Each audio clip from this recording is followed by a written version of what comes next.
So, hi everyone and welcome to my talk, A Certain Kind of Freedom, the in-between state of game studies in Germany. First of all, I would like to thank the organizers of ROC for the kind invitation. It's also a great pleasure to finally leave the inner city districts of Vienna and enter the beautiful Umland. This is actually my first time in Krems, and so far it has been a wonderful voyage. I'm also profoundly impressed by the state-of-the-art university campus. I can honestly tell you that back at home in Munich, we were frequently trying to keep rooms and walls together with lots of bubblegum and asbestos. I have to mention, though, I found out the hard way last night that all the supermarkets close at 7 p.m. sharp.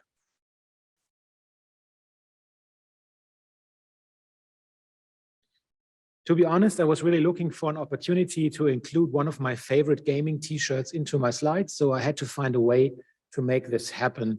A short About Me section seemed to be a bulletproof method for this. As you can see here, I'm in love with game studies since my Erasmus exchange year in Copenhagen 2002. My main research areas include political theory and history of ideas, video essays, and journalism, as well as science communication.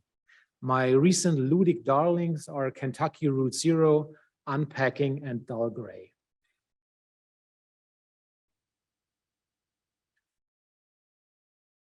For my talk today, I fall back on this very book you're seeing right here. Its title tellingly is Game Studies, 20 Jahre Forschungsfantasie von der Disziplinierung eines Mediums, which roughly translates to Game Studies, 20 years of research fantasy, all about the disciplinization, what a word, of a medium. It has been published by Büchner last August. Together with Pascal Wagner, with whom I also talked about the Master Chief and Cortana at Frog back in 2019, I started working on this beauty in November 2021. If all this does not sound convincing enough to you to get a hard copy, I will mention that we could get the fantastic Denise Günemann for a lovely Geleitwort. At the moment, as in right now, she, together with many beloved German game culture colleagues, is pretty busy working at the Next Level Gaming Festival in Dortmund, Germany. But hold on, here's an idea. 2 great game events within a range of under 600 miles at the same time. When I started in this field, this would have sounded almost ridiculous. Maybe, but only maybe, we are really living in the best possible game studies worlds of all worlds.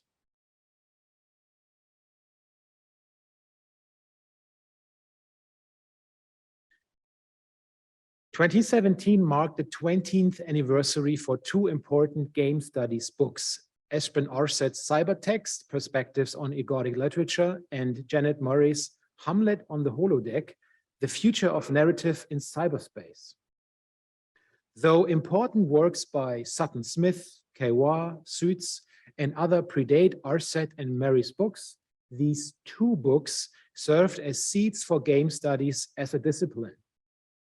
To reflect on this milestone, Ian Bogus, Mary Flanagan, and Janet Murray discussed the first 20 years in the study of games as focus discipline in New York, where they met for a panel at the NYU Game Center.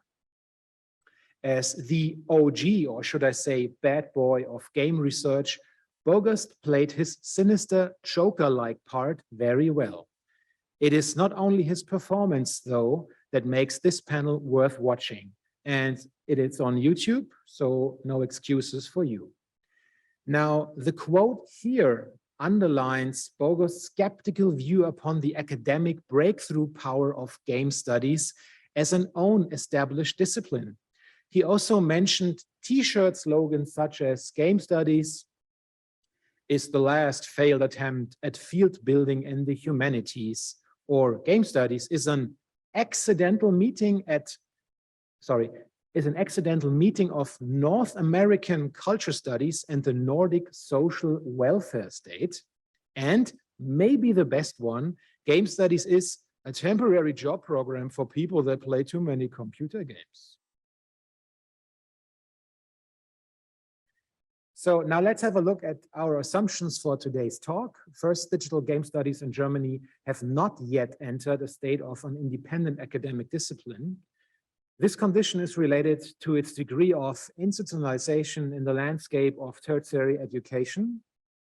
Currently, they have been parked in two fields mainly. They are still an interdisciplinary field of interest for other academic disciplines, such as literary, film, or media studies. And last but not least, at the same time, they have become part of a practice-oriented private or university of applied science programs offering game design, game engineering, or game development curricula.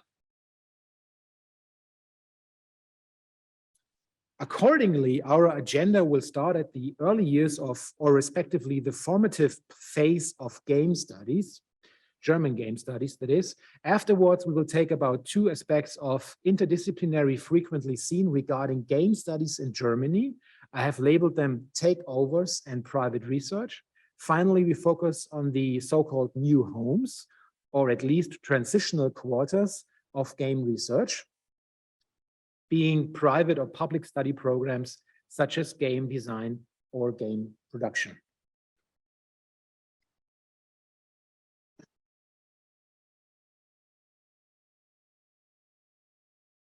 Now, historians are familiar with the question that comes up quite frequently: who's the actual driver of history?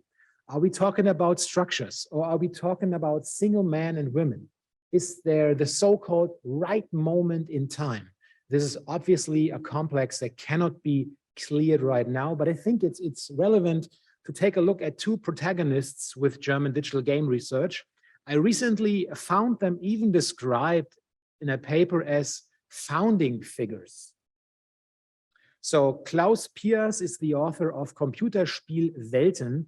This publication was released in 2000, again, 2000. Today, he's a professor for history and epistemology of media at the Institute of Culture and Aesthetics of Digital Media at Leuphana Universität Lüneburg. And hear me out, actually, his founding father credibility is kind of fostered by the very person on the next slide. This is Britta Neitzel. She's a lecturer at the University of Düsseldorf, and her dissertation, Gespielte Geschichte, Struktur- und prozessanalytische Untersuchungen der Narrativität von Computerspielen, has also been released 22 years ago. In 2021, she gave a remote talk with the title Game Studies als Berufsfeld, ? Erfahrungen aus der Praxis, where she not only mentioned that in her publication, not even once the term game studies is appearing, she also adds, more as a side note, that while Klaus Piers' work stops with Pong, her work is starting with it.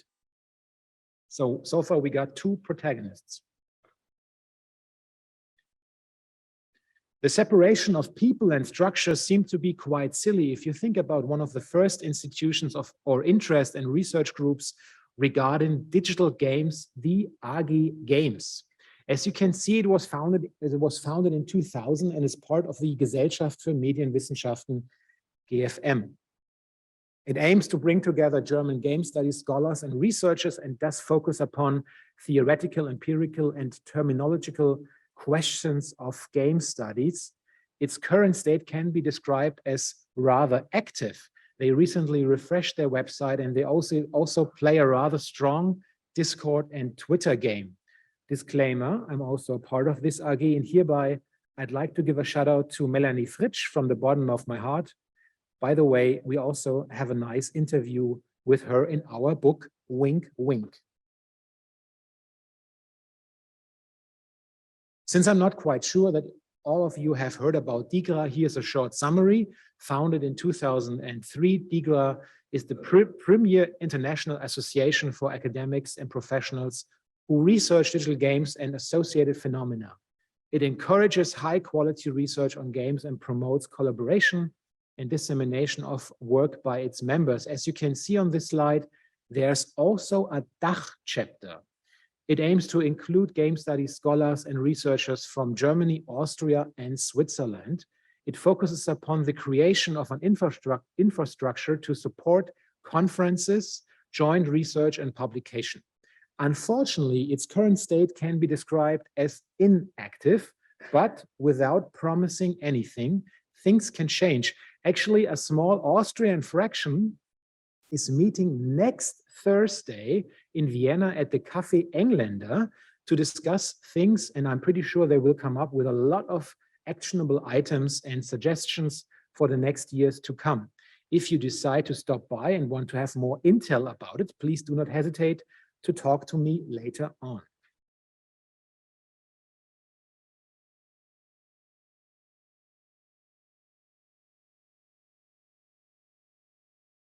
Rudolf Inderst is a German-American professor for media studies and author. He's the co-founder since 2010, together with Professor Björn Bartholdy of the Cologne Game Lab at the Technical University of Cologne in Germany. He's also the author of a book from 2015 with the title Games, Game Design, Game Studies, an Introduction, where he puts down a very interesting observation for today.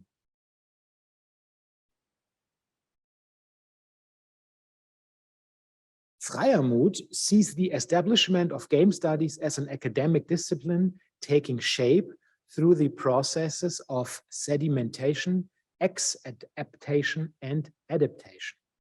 As Desponia Felecki argues in her book review, this very book, Freiermuth puts his focus on the game designer as a starting point.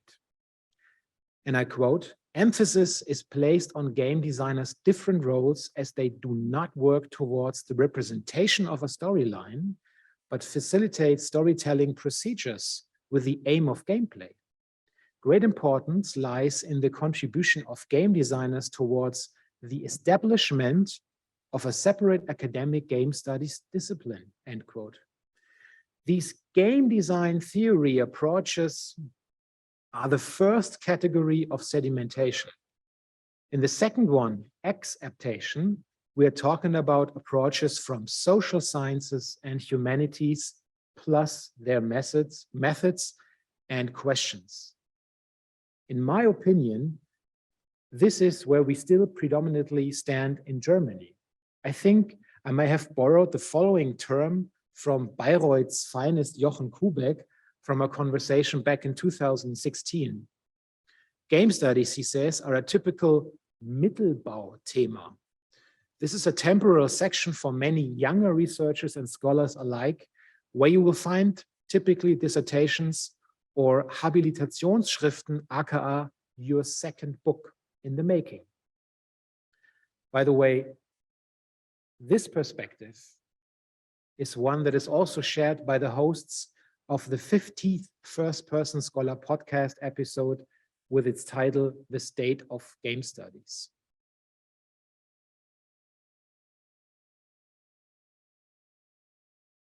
Now, I know it's early in the morning, but let's get kinky. Have you ever heard about the F word? Come on, don't be shy. It's only natural.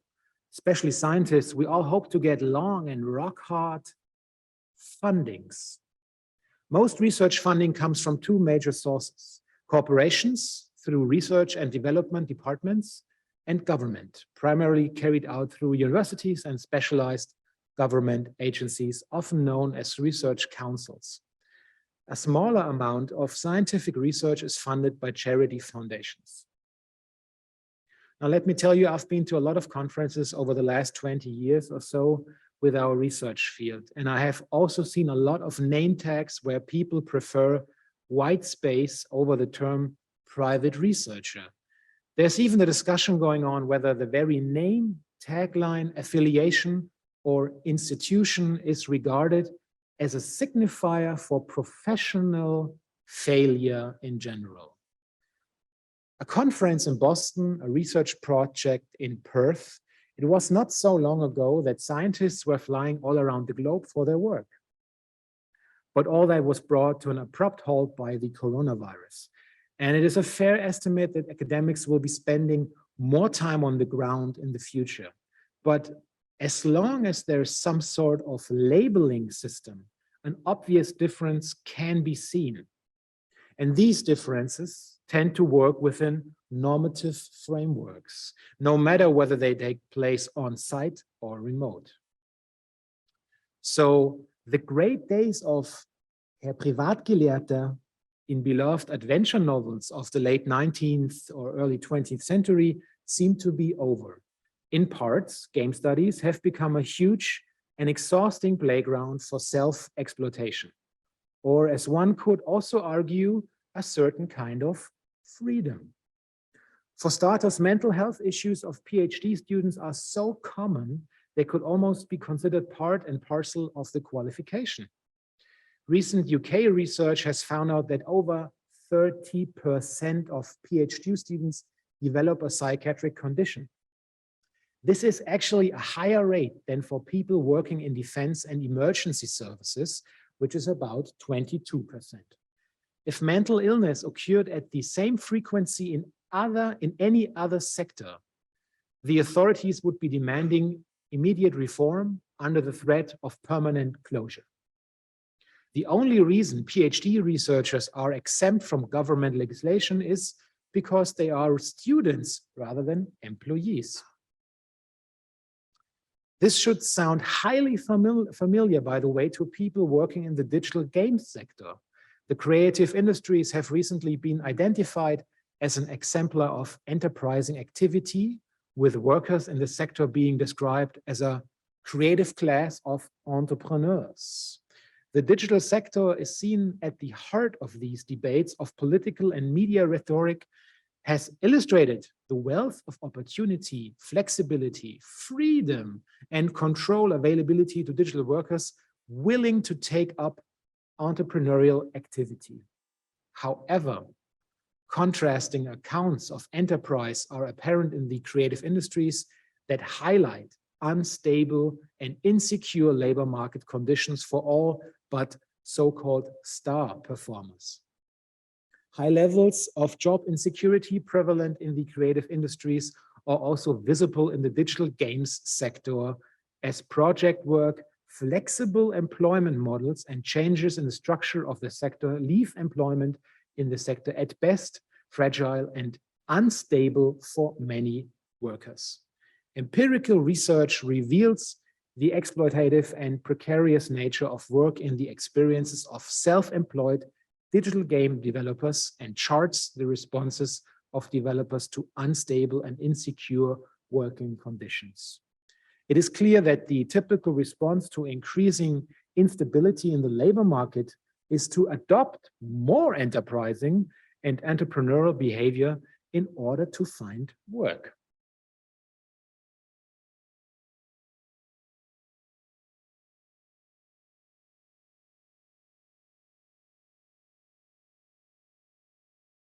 So far, I have argued digital game studies in Germany have not yet entered the state of independent academic discipline.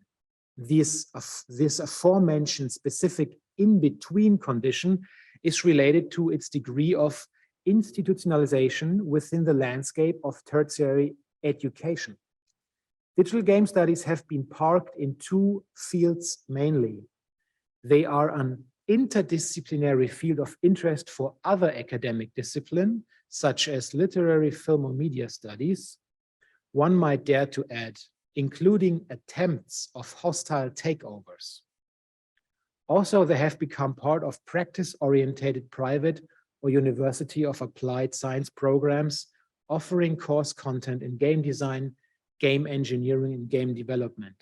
Since the term gamification or even ludification seems to have become a marketing minefield, one could argue that another particular ludic turn has taken place.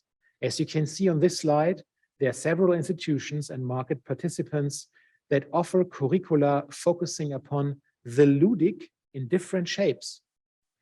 Game studies are actually frequently part of this very education.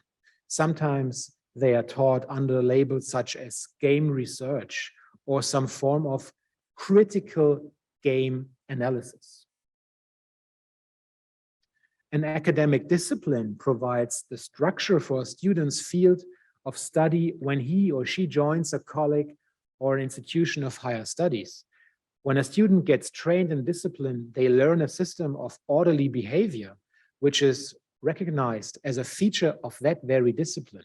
Such behaviors are evident in students' approaches to comprehending and examining new knowledge, methods of working, and viewpoints on the world around them.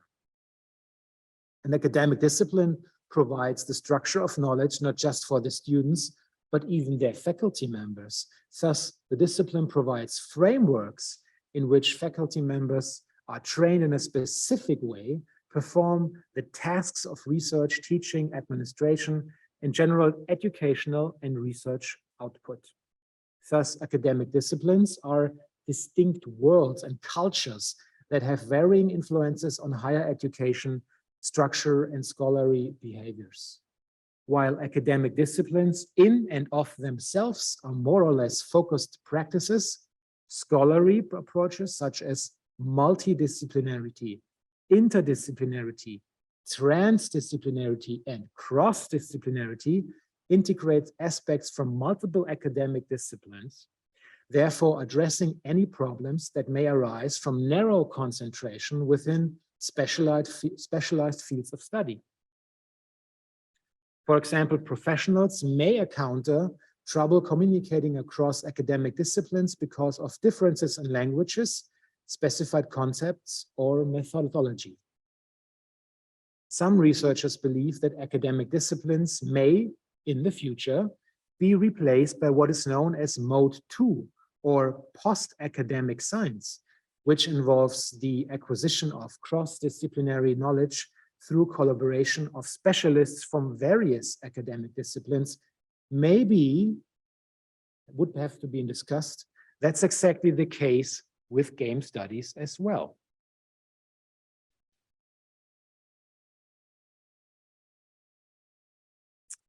But what if you want to go all in, let's say, in Austria and Germany? Well, you could get enrolled into the Game Studies MA program here in Krems, or as you can see on this slide, move to beautiful Franconia and get into Bayreuth's MA or MSc study program, Computerspielwissenschaften. But after that, the air gets quite thin if you're looking for explicit denominations, including the field or the term of game studies. That will be the end of the show for today. Thank you very much for your attention. I'm happy to answer your questions right now or later on.